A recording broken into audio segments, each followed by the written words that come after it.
तो next question जो हमारा है वो भी एक बहुत अच्छा क्वेश्चन है। देखिए इस फिगर में जो ओ ए ओ बी के इक्वल है, ओ ए ओ बी के इक्वल है, और angle A O B C O D के इक्वल है, सी ओ डी। तो हमने प्रूव करना है ये इसके इक्वल हो। तो जो एंगल दे रखा है ना, ये एक्चुअली आपको हिंट दे रखा है कि कौन सी ट्रायंगल आपको लेनी है। तो मैं सी ओ ए ओ बी को अगर ऑब्जर्व करूं, नहीं, उसमें दोनों साइड से इक्वल है, ऐसा नहीं हो सकता। तो ये जो इसने गिवन साइड्स दे रखी हैं, इसके अकॉर्डिंग हम अपने ट्रायंगल्स को चूज करने की कोशिश करते हैं। तो मैं एक साइड तो ये लूंगा जो कि ओ सी ओ डी के इक्वल है। तो इस हिसाब से ट्रायंगल हमारी ए सी को देख लीजिए, ये रहा, और बी डी ये रहा। तो एक तो ये ट्रायंगल और एक ये ट्रायंगल, यानी एक ट्रायंगल लेंगे हम ओ ए सी, और दूसरी ट्रायंगल लेंगे हम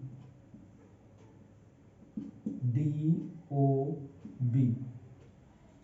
ए ओ ये आपस में इक्वल है ओ बी के, ओ सी जो है वो ओ डी के इक्वल है, और एंगल ए ओ बी, अभी इसके लिए इस फिगर पे आइए, ये एंगल जो है ए ओ बी इक्वल है सी ओ डी के, मीन्स इस एंगल के।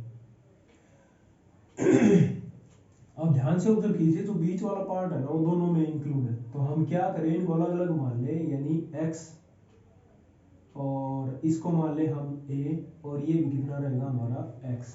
तो देख लीजिए एंगल ए ओ बी किसके इक्वल है, x प्लस ए, और एंगल सी ओ डी वो भी किसके इक्वल है, x प्लस ए, दोनों इक्वल है। तो हम यहाँ से देख सकते हैं कि एंगल ए ओ सी जो कि x है, और दूसरा एंगल बी ओ डी वो भी कितना है, x है। मीन्स ए ओ सी ये भी x है, और बी ओ डी ये भी x है। तो साइड एंगल साइड से दोनों ट्रायंगल्स क्या होगी, आपस में कॉन्ग्रुएंट। अब उस क्वेश्चन पे चलते हैं। ये है most important question, most important.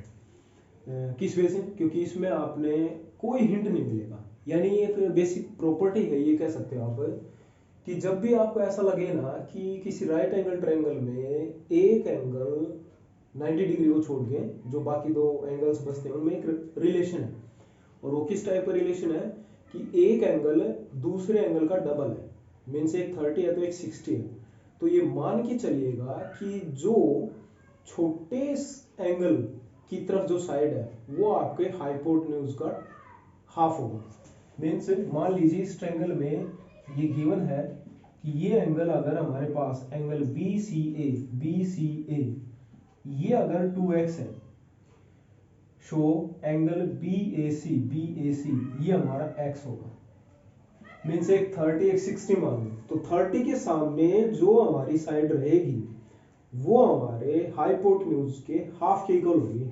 अगर ऐसा है तो क्या, कि किसी राइट एंगल ट्रायंगल में एक एंगल छोड़ के 90 डिग्री को एक एंगल दूसरे का 2 टाइम्स है, तो हम कह सकते हैं कि छोटे वाले एंगल्स के अपोजिट जो साइड रहेगी वो हमारे हाइपोटेन्यूज की 2 टाइम्स होगी। मींस उसका छोटी साइड का 2 टाइम्स अपना हाइपोटेन्यूज आएगा, या हाइपोटेन्यूज का हाफ हमारा वो साइड आ जाएगी। ध्यान ये रखना है, छोटे एंगल के सामने वाली साइड। चलिए अब इस बात को प्रूव करते हैं। हमने क्या किया, कंस्ट्रक्शन किया किस वजह से, कि एक बी सी लाइन जो कि बी डी के इक्वल हो जाए, बी डी मीन्स ये दोनों साइड हमारी इक्वल हो जाए, बस इतना कंस्ट्रक्ट किया हमने। तो इस वजह से क्या आ गया, ए बी जो है वो ए बी के इक्वल हो गया, सी बी जो है वो बी डी के इक्वल हो गया। इसका रीजन कॉमन है, कॉमन साइड, और इसका रीजन कंस्ट्रक्शन। और दूसरा angle A B C equal है एंगल ए बी डी के, बिकॉज बोथ आर 90 डिग्री।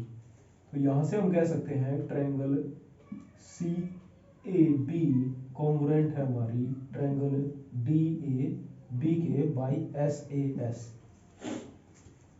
तो ऐसा करने से क्या हुआ कि अगर ये 2x है तो ये भी हमारा 2x हो गया CPCT, अगर ये x है तो ये भी हमारा x हो गया बाई CPCT। अब इस ट्रायंगल को ध्यान से देखिए, ट्रायंगल ए सी डी को, दैट इज इक्विलेटरल, सारे 2x 2x 2x all angles are equal. और इक्विलेटरल ट्रायंगल्स में हमें पता है सारी साइड्स भी इक्वल होती है, यानी आप यहाँ से कह सकते हो कि ए सी जो है वो सी डी के इक्वल रहा होगा। अब मैं इन दोनों को हाफ ले लेता हूँ, show that is A C by 2 and that is C D का half C B by 2। C B का हाफ बाय 2 नहीं, क्योंकि उसका हाफ ले चुके हैं। तो यहाँ से हमारे पास आ गया A C is equal to 2 times of C B, hence proof.